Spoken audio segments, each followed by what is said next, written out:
गीत के आप लोग सुननी कैसे बा बहादुर।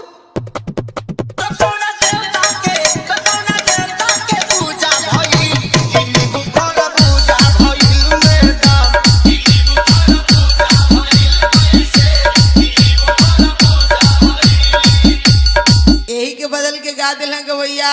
बाह चला मास्टर तो एकदम मचमचात जवानी।